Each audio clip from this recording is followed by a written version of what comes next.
शरदिंदु सुंदर रुचिश्चेतसि सा मे गिरां देवी अपहृत्य तं न सन्ततम् अर्थान् अखिलान् प्रकाशयेत्। सर्वेभ्यो नमो नमः। सादरं जय श्री कृष्णः। सर्वेषां साहित्य जिज्ञासूनां विशेषरूपेण शास्त्रीय प्रथमवर्षीयाणां विद्यार्थीनां कृते श्री सोमनाथ संस्कृत विश्वविद्यालयेन निर्धारितं पत्रं सप्तमं साहित्यं वर्तते। तत्र श्री विश्वनाथेन रचितः साहित्यदर्पणः वर्तते। तत्र साहित्यदर्पणस्य त्रयः परिच्छेदाः निर्धारिताः वर्तन्ते। तो एनी अंदर द्वितीय परिच्छेदनी अंदर अपने वाक्य कोने कहेवाय, वाक्य विचार के वाक्य स्वरूप, आ एक पहलो प्रश्न आपणे कर्यो। ने हवे आवी जाय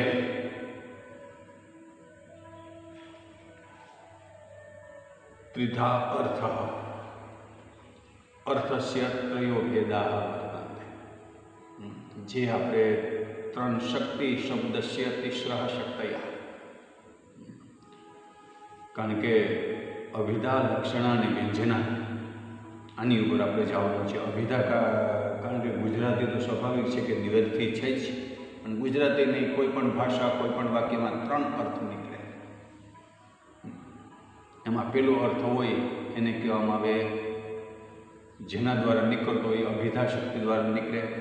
बीजो अर्थ होय लक्षणा शक्ति द्वारा निकळे अने त्रीजो अर्थ होय व्यंजना शक्ति द्वारा निकळे। अभिधा द्वारा जे अर्थ निकलतो एने वाच्यार्थ कहेवाय, लक्षणा द्वारा जे अर्थ निकलतो एने लक्ष्यार्थ कहेवाय अने व्यंजना द्वारा जे अर्थ निकलतो होय एने व्यंग्यार्थ कहेवाय। जेवी रीते तो स्वाभाविक है कि उदाहरणनी अंदर तो एवा उदाहरण देतो हों कि तमने पण ચોટી જતા હોય। ગધેડો બેઠો છે, બસ આની અંદર ત્રણ અર્થ કાઢો।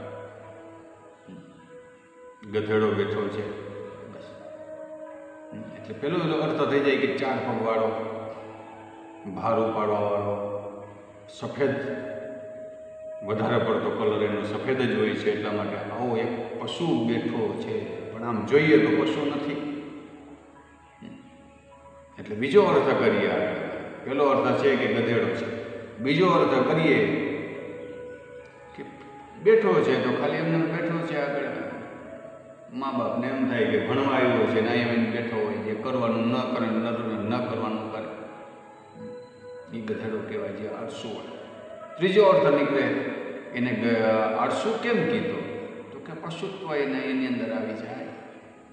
तो आ त्रण अर्थ निकले। पहलो आ गधेड़ो है आ अर्थ कहेवामां आवे वाच्य अर्थ, केना द्वारा निकले अभिधा शक्ति द्वारा। बीजो अर्थ निकले कि आ आळसू है, गधेड़ो नहीं पण फलाणाने गधेड़ो कीधो है। आ लक्ष्यार्थ निकले। अने शा माटे कीधो है आ व्यंग्यार्थ, कारण के प्रसिद्ध उदाहरण जोईए तो गंगायम घोषा आवो अर्थ करतो होय।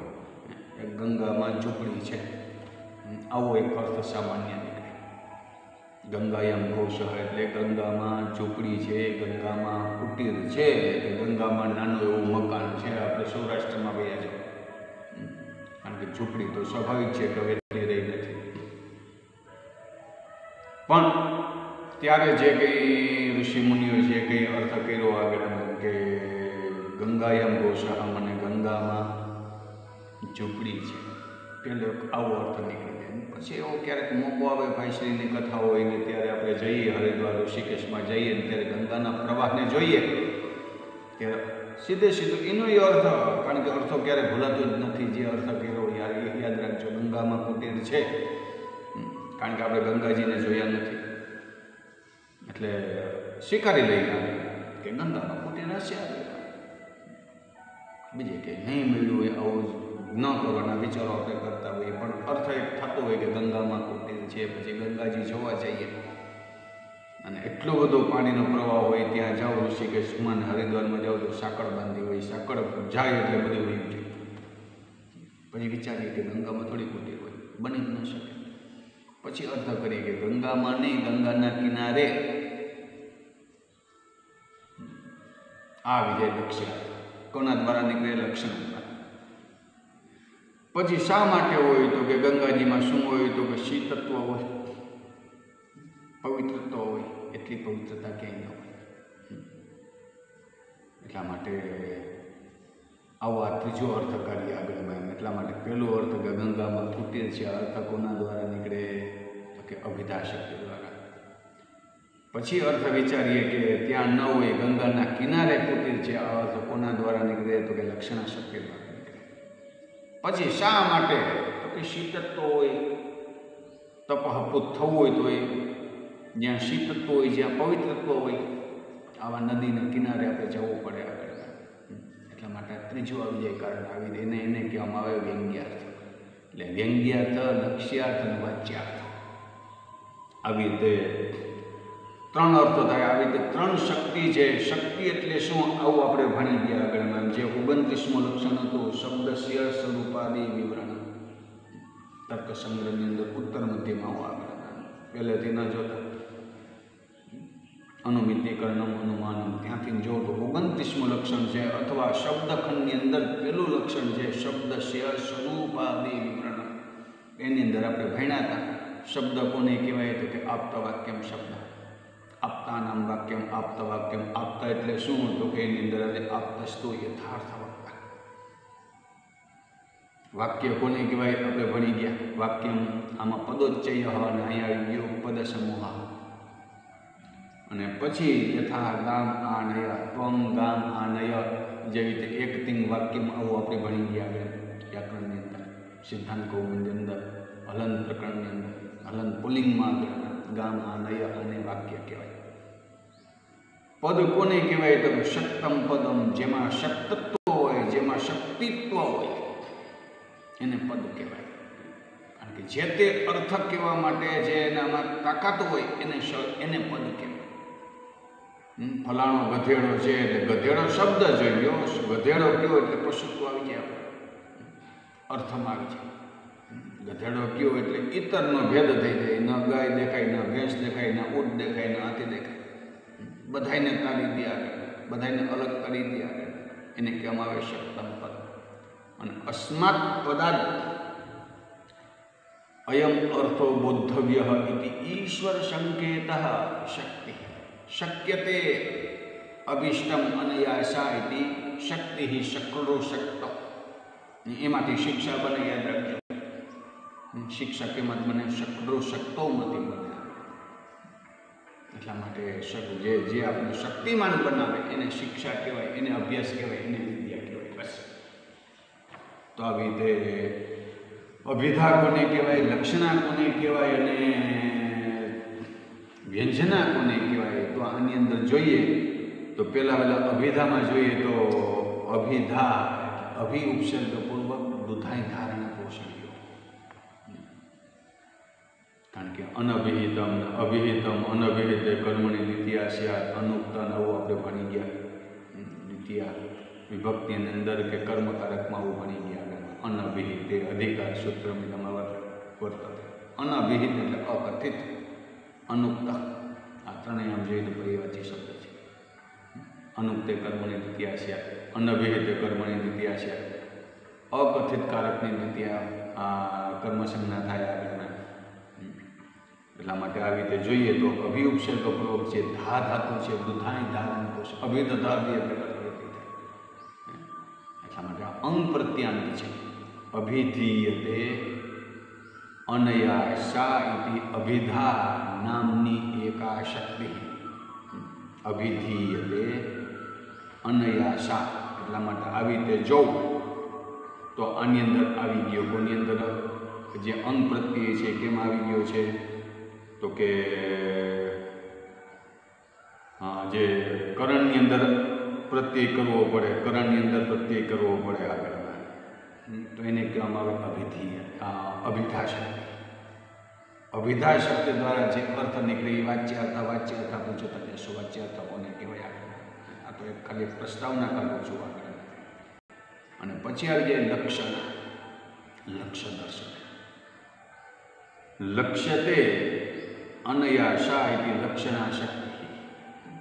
લક્ષ્યતે અનયાસા ઇતિ લક્ષણા શક્તિ એટલે કરણમાં લિટ પ્રત્યય છે. કરણમાં શું છે? લિટ પ્રત્યય છે આગળ. અને આવી રીતે જોતા જઈએ અને પછી આવી જાય વ્યંજન. કારણ કે આની અંદર ઘણું બધું છે આગળ. ઇતર ભેદ અનુમાપકે ચિહ્ને ઋષયાપી પદાર્થાનામ નાંતમ નાંતઃ યાંતિ લક્ષણેન તો સિદ્ધાનામ અંતમ યાંતિ વિપશ્ચિતા. કારણ કે લક્ષણ દ્વારા જ આપણે કોઈ પણ અર્થના અંત સુધી પહોંચી શકીએ આગળ. એટલા માટે આ આવી ગયો જે કંઈ લક્ષણ અર્થ આવી ગયો. અને પછી જોઈએ તો વ્યંજન. વી વત્તા અંજન. અંજના આવી રીતે છે. અંજુ ગતિ મૃક્ષણ કાંતિ ગતિશુ. એટલા માટે આવી રીતે જોઈએ તો એની અંદર પહેલાં આવી જાય અંજુ ધાતુ છે. અંજુ ધાતુ સ્વાભાવિક છે કે ક્યાંનો છે? તો કે રુધાગીનો છે. અનક્તિ વ્યનક્તિ મૂકી દો વિઉપસર્ગ ઉપસર્ગેણ ધાતુ અર્થો બલાદ અન્યત્ર નિયતે. આવું આપણે ભણી ગયા. પ્રભવ કરી નાખો, વિભવ કરી નાખો, સંભવ કરી નાખો, ક્યાંના ક્યાંય અર્થ પહોંચી જાય. આ કોની આવી જાય? ઉપસર્ગની તાકાત. સર્ગનામાં સર્જન કરવું ઉપર એટલે નજીક જેની પોતાની કોઈ પણ તાકાત નથી. પરપરાની કોઈ પણ તાકાત નથી આગળ. કોની આવી જાય? તો કે આની આવી જાય એટલે આપણે અંજુ વ્યક્તિ મૃક્ષણ કાંતિ ગતિ સુખ. એટલે અર્થ થાય વિશેષેણ અજ્યતે અનયાસા ઇતિ વ્યંજના શક્તિ. વિશેષેણ અજ્યતે અનયાસા દીપ્યતે ગમ્યતે જ્ઞાયતે. જે અર્થ કરો એ તમારે કંઈક પણ વિશેષ અર્થને જે પ્રતિપાદિત કરે એને કહેવામાં આવે વ્યંજન આગળ. એને કહેવામાં આવે વ્યંજન આગળ. ઘણા બધા આની અંદર છે આગળ અર્થ જોઈએ તો મૂળમાં જઈએ તો આવી રીતે 3 શક્તિ છે આગળ. જેવી રીતે હમણાં આવશે આગળ. જેવી રીતે આવી રીતે કહી અને કવિરાજ વિશ્વનાથ અર્થ પ્રકાર નિરૂપણ. આ પ્રશ્ન કયો કે એની અંદર આપણે ખાલી અભિધા લક્ષણ અને વ્યંજન અભિધા શક્તિનો જ અર્થ કરવાનો છે આ વ્યાખ્યાનમાં. પછી લક્ષણનો વિશેષ અર્થ છે. મોટામાં મોટો વિષય હોય દ્વિતીય પરિચ્છેદમાં તો શું આવી જાય? લક્ષણ આવી જાય. લક્ષણના કેટલા ભેદો છે એની આપણે ભેદો જોશું. તો આવી રીતે આની અંદર જે દ્વિતીય કારિકા કહે છે આગળના, કારણ કે દ્વિતીય કારિકાનો પ્રથમ 2 પાદ આપણે જોઈ ગયા હતા. વર્ણઃ પદમ પ્રયોગાર્હા નન્વિતૈકાર્થ બોધકા. બસ અહીંયા અર્થ વાક્ય સ્વરૂપ ન્યાયની સમાપન કરે છે. એના પછી આવી જાય છે કે અર્થ પ્રકારસ્ય નિરૂપણમ. અર્થ પ્રકાર નિરૂપ્યતે યસ્મિન તત્ ઇતિ અર્થ પ્રકાર નિરૂપણ. તો આની અંદર અર્થો વાચ્યશ્ચ લક્ષ્યશ્ચ વ્યંગ્યશ્ચેતિ ત્રિધા મતઃ. અર્થો વાચ્યશ્ચ લક્ષ્યશ્ચ વ્યંગ્યશ્ચેતિ ત્રિધા મતઃ. તો એટલા માટે આવી રીતે જોઈએ તો ત્રિવિધ અર્થ છે કે અર્થના 3 પ્રકાર છે. અર્થના 3 પ્રકાર છે આગળ. એમાં જોઈએ તો પહેલો આવી જાય વાચ્યાર્થ આવી જાય. વાચ્યશ્ચ પહેલા આવી જાય વાચ્ય આવી જાય. અને પછી જોઈએ તો આવી જાય લક્ષ્ય આવી જાય આગળ. પછી જોઈએ તો એ આવી જાય આગળ. અને એના પછી જોઈએ તો વ્યંગ્યાર્થ આવી જાય આગળ. યાચની એવો અર્થ થાય છે અર્થનો આગળ. કારણ કે અર્થની યાચના કરવી, શબ્દ પાસે જઈને આપણું કંઈક પણ જે અભિષ્ટ છે અભિષ્ટ સિદ્ધ કરવા માટે શબ્દ પાસે જવું આવે. અર્થ ભાવ કર્માદો યયા યથમ આવી રીતે અચ પ્રત્યાંત છે. અર્થો વાચ્યશ્ચ લક્ષ્યશ્ચ વ્યંગ્યશ્ચેતિ ત્રિધા મતઃ. એટલા માટે આવી રીતે જોઈએ તો અર્થના 3 પ્રકાર આવી જાય. પહેલો આવી જાય વાચ્યાર્થ આવી જાય, બીજો આવી જાય લક્ષ્યાર્થ આવી જાય, ત્રીજો આવી જાય વ્યંગ્યાર્થ આવી જાય. વિશ્વનાથ શું કહે છે? વાચ્યાર્થ કોને કહેવાય, લક્ષ્યાર્થ કોને કહેવાય અને વ્યંગ્યાર્થ કોને કહેવાય. આવી રીતે પહેલા ખાલી સામાન્ય કાપી કે અર્થના 3 પ્રકાર છે. અર્થના 3 ભેદ છે. क्या पेलो આવી જાય વાચ્યાર્થ, બીજો આવી જાય લક્ષ્યાર્થ, ત્રીજો આવી જાય વ્યંગ્યાર્થ। એષાં મને ત્રયાણામ અર્થાનામ સ્વરૂપમ આહ, લટલકાર છે યાદ રાખજો, બ્રુઈ વ્યક્તાય વાચ્ય આહ આદેશ થઈ જાય પાંચમું। આહ આહતુઃ આહુ, આથ આહતુઃ બ્રૂથ બ્રવીમી બ્રુવઃ બ્રૂમઃ, આ લટલકાર। તો એની અંદર જે કંઈ ત્રીજી કારિકા કહે છે કે અર્થના સ્વરૂપ શું છે, તો કે વાચ્ય વાચ્યોર્થો ભેદયા બોધ્યો લક્ષ્યો લક્ષણયા મતઃ વ્યંગ્યો વ્યંજનયા તાસ્યુ તિસ્ર શબ્દસ્ય શક્તયઃ। શબ્દની ત્રણ તાકાત છે આગળ, શબ્દની ત્રણ તાકાત છે આગળ। પેલો આવી જાય કે અભિધયા વાચ્ય અર્થ બોધ્ય સર્વૈ કે સર્વેષાં કૃત્યાનાં કર્તવ્ય કર્તાની ષષ્ઠી પણ થાય। શિવ મહિમ્ન સ્તોત્રમાં જોજો ક્યાંક ને ક્યાંક મળશે તમને। અભિધયા તન્નામ્યા શક્ત્યા, અભિધા શક્તિ દ્વારા વાચ્યાર્થ બોધ્ય, વાચ્યો અર્થ બોધ્ય, શેના દ્વારા? અભિધા શક્તિ દ્વારા। શક્તિ કોને કહેવાય? અસ્માત પદાર્થ અયમ અર્થો બોધવ્ય। રામ કયો એટલે લક્ષ્મણનો બોધ ન થાય, ભરત ન થાય, શત્રુઘ્ન ન થાય, બીજા તો બીજા છે, દશરથનો પણ અર્થ ન થાય। હા, દશરથ પુત્ર બરોબર છે, પણ રામ કહેવાથી દશરથ ન થાય। કોઈ પણ સૂર્યવંશીઓને રામ એટલે રામ જ થાય। આવી જે કંઈ ઈશ્વર સંકેતને કહેવામાં આવે છે શક્યતે અભિષ્ટમ અનયાસા ઇતિ શક્તિ। તો અભિધયા નાન્યા શક્ત્યા વાચ્યાર્થ બોધ્યા। બીજો અર્થ આવી જાય લક્ષણયા, લક્ષ્યો અર્થ બોધ્ય કે મત, જે કંઈ લક્ષણયા એટલે લક્ષણા શક્તિ દ્વારા લક્ષ્યાર્થ જાણવો જોઈએ। વ્યંગ્યો વ્યંજનયા, વ્યંજનયા વ્યંગ્યાર્થ બોધ્ય કે મત, જે કંઈ જાણવો જોઈએ। અને એ સિવાય આપણે જાણી જ ન શકીએ। અભિધા દ્વારા વાચ્યાર્થ જ નીકળે, લક્ષણા દ્વારા લક્ષ્યાર્થ જ નીકળે, અને વ્યંજના દ્વારા વ્યંગ્યાર્થ જ નીકળે। એટલે અર્થના ત્રણ પ્રકાર, વાચ્યાર્થ, લક્ષ્યાર્થ અને વ્યંગ્યાર્થ। વાચ્યાર્થ કઈ શક્તિ દ્વારા? તો કે અભિધા શક્તિ દ્વારા। ત્રણ શક્તિ છે, અભિધા શક્તિ, લક્ષણા શક્તિ અને વ્યંજના શક્તિ। કારણ કે આનું આજ આગળ આવશે તમારે, અને આ તો કાયમી માટે હોય, જેવી રીતે મેં તમને કીધું જ છે। ગધેડો છે, આપણે જોઈએ મંડીએ જોવા, આપણે પીરિયડ ચાલુ હોય ને બોલાઈ જાય, હાલો ગધેડો થામ, બોલાઈ જાય, હાલો ગધેડો થામ, એટલે ગધેડો થોડો હોય, માણસ ગધેડા જેવો થાય, ગધેડો માણસ જેવો નથી થતો, એટલું જોવા।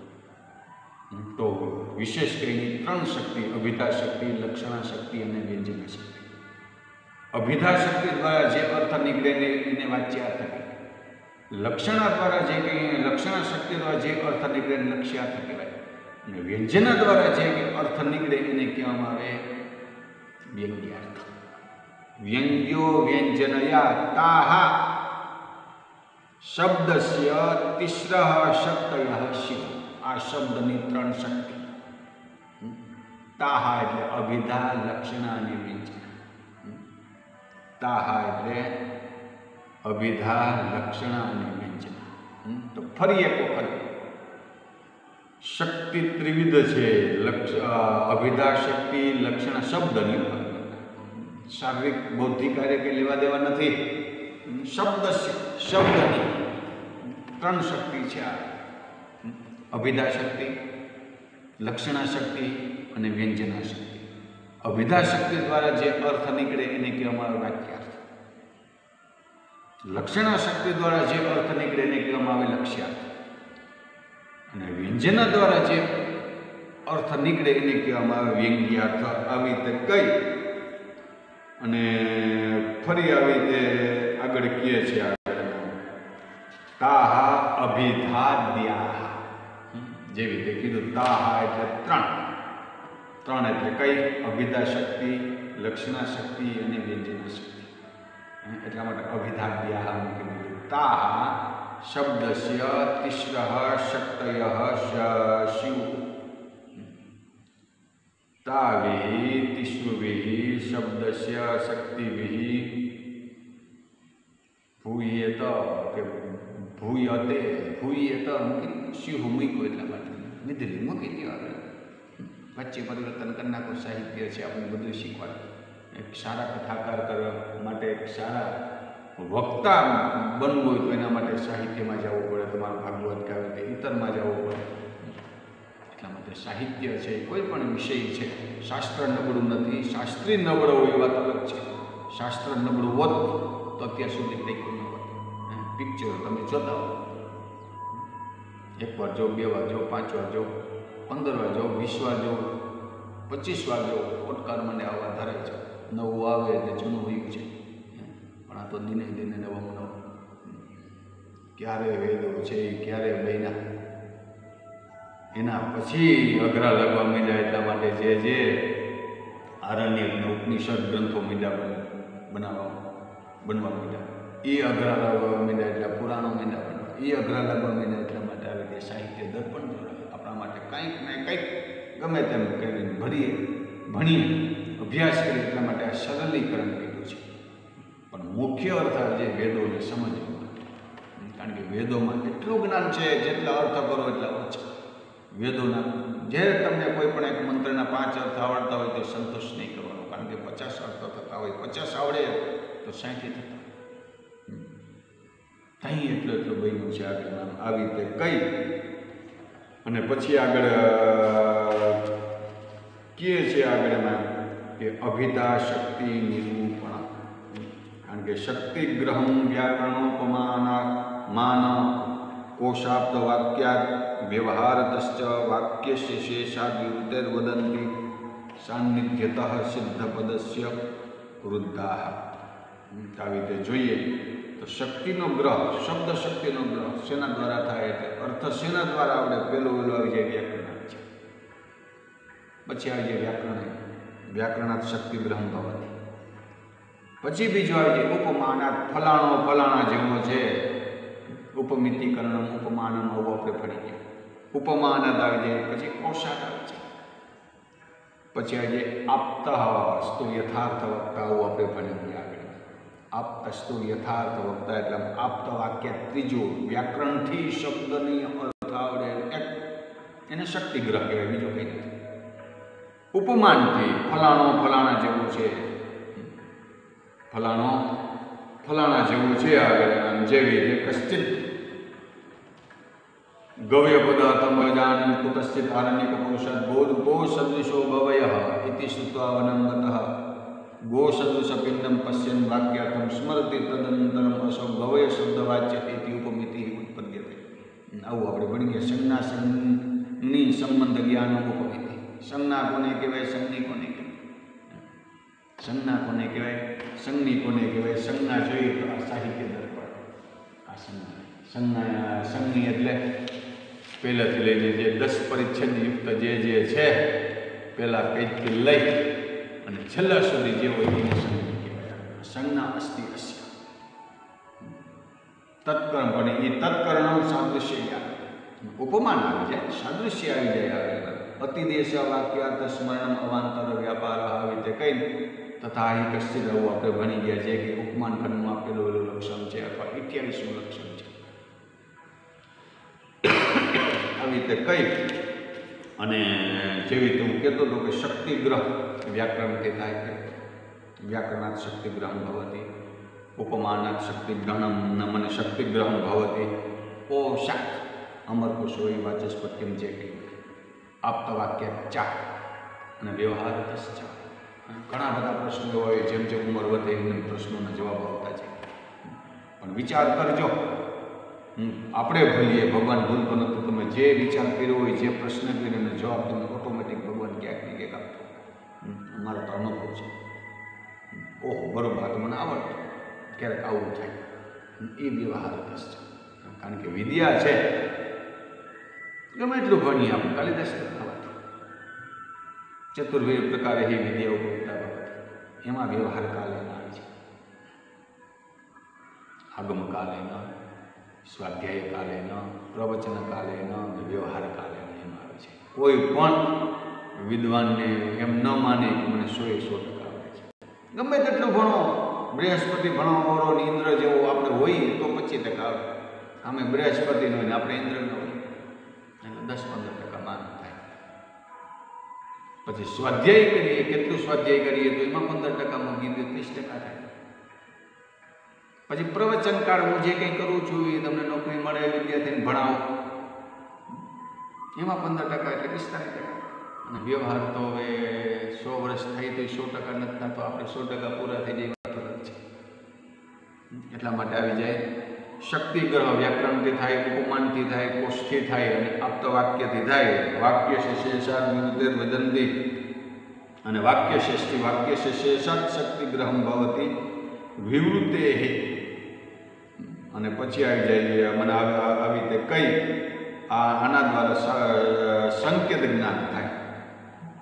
ઈશ્વર સંકેત શક્તિ જેવી રીતે મૂકવા આવે. અને આવી રીતે કઈ અને અભિધા શક્તિનું નિરૂપણ કરે છે. કોણ કરે છે? અભિધા શક્તિનું નિરૂપણ કોણ કરે છે?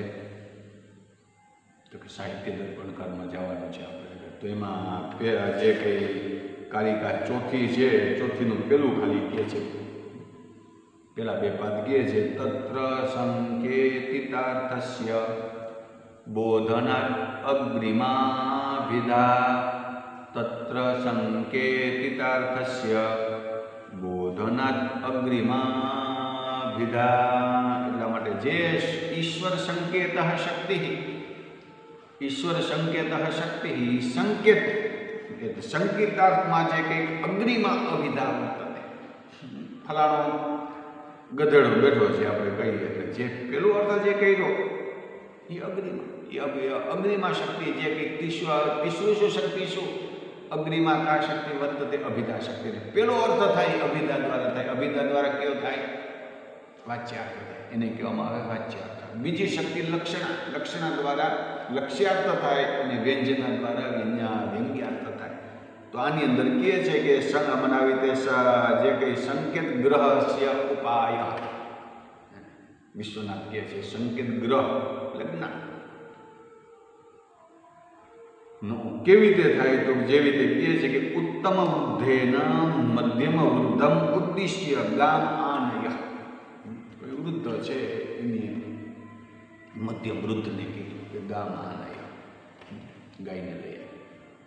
ઇમામ ગામ કે ઇમામ ગામ બી જોવાનું તમારે, કારણ કે ગો જાતિવાચક શબ્દ છે પણ આપણે અર્થ ગો એટલે ગાય જ અર્થ કરીએ, પણ બળદ એ થાય. બ્રાહ્મણ કયો એટલે થોડા પુરુષો જ આવે.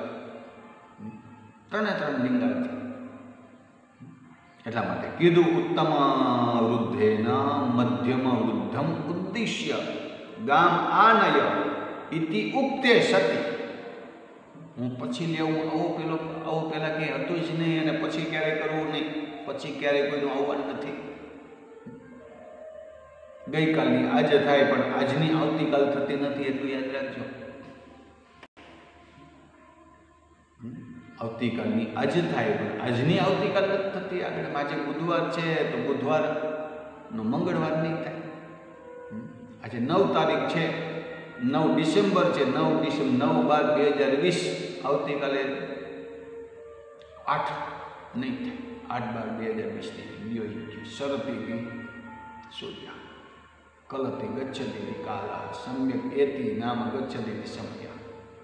આવી રીતે જોતા જાઓ તો આવી રીતે કહે છે કે ઉત્તમ વૃદ્ધેન મધ્યમ વૃદ્ધમ ઉદ્દિશ્ય ગામ આનય ઇત્યુક્તે સતી તમ ગો આનય પ્રવૃત્તમ ઉપલભ્ય બાલઃ અસ્ય વાક્યસ્ય શાસનાદિમત્પિંડ આનયનમ અર્થ ઇતિ પ્રથમમ પ્રતિપદ્યતે. કારણ કે ગામ આનય કયો એટલે ગાય લે. ગાય કોને કહેવાય? બધામાં જેમાં શાસના હોય, શાસના એટલે ગલકંબલ જોવાનું, એ કોઈ પશુમાં નથી, ગધેડામાં જોજો નથી, ભેંસમાં જોજો નથી. આને ગલકંબલ કહેવાય. અને કહેવામાં આવે યથા ગૌહુ ઇત્યત્ર કહ શબ્દ શાસના લાંગુલ કપુદ ખુર વિષાણી. આ જેમાં હોય એને ગાય કહેવાય. અને આમાં કારણ કે આ તો લક્ષણ છે. ગાય કોને કહેવાય? શાસના એ કોઈ પશુમાં નથી, હાથીમાં નથી, ઘોડામાં નથી. જોવાનું ગળા પછી જે અમને બોલ મળા ખંજવાળતા હોય આપણે ગાયની પાછળ કે જે હોય. એટલા માટે શાસનાદિમત પિંડાનયનમ અર્થ અસ્ય વાક્યસ્ય બાલ પ્રથમમ પ્રતિપદ્યતે એટલે જાના. શાસના જેમાં હોય આવું પિંડ આ પિંડ બીજું છે. પિંડ એટલે બીજું થોડું છે. આ પિંડ કહેવામાં આવે. આકાર આપી ભગવાન આકાર આપે. આપણે આકાર આપી શકતા ને આપણે માટીનું આપી શકીએ. હાલો ચિત્રકામ કરતા ચિત્રમાં આપી શકીએ આપણે, પણ ચિત્રને આપણે બોલતું નથી કરી શકતા. ચિત્રને આપણે ફાડી શકીશું, મારી શકીશું, પણ ચિત્રને જીવિત નહીં કરી આગળ. આ ભગવાનને શિવ અને જીવમાં આ એટલો ફેર છે, બસ વધારે ફેર નથી. બાકી બધું આપણે કરી શકીએ. ચિત્રમાં એક સિંહ બનાવો, સરસ મજાનો બનાવો, ખાધેલો પીધેલો વ્યવસ્થિત બનાવો, તો સિંહને આપણે જીવિત નથી કરવું. કારણ કે વિચારીએ કે સિંહ જીવિત થઈ તો ભૂખો થવાનું છે. જે કંઈ ચાર બ્રહ્મની જે કંઈ પંચતંત્રમાં જે કંઈ કથા છે એ પ્રમાણે જોઈએ તો જે સિંહને જીવિત કર્યા પછી શું એની દશા થાય આપણે આવું વિચારીએ. પણ નોર વગરનું આપણે સિંહ બનાવીએ જે આપણે મારી ના શકીએ પણ જીવિત ન કરી શકીએ. એ મારે કહેવાનો એટલો ભાવ છે. એટલા માટે આવી રીતે કહે છે કે ઉત્તમ વૃદ્ધેન મધ્યમ વૃદ્ધમ ઉદ્દિશ્ય ગામ આનય ત્વમ ગામ આનય ઇત્યુક્તે ગો આનય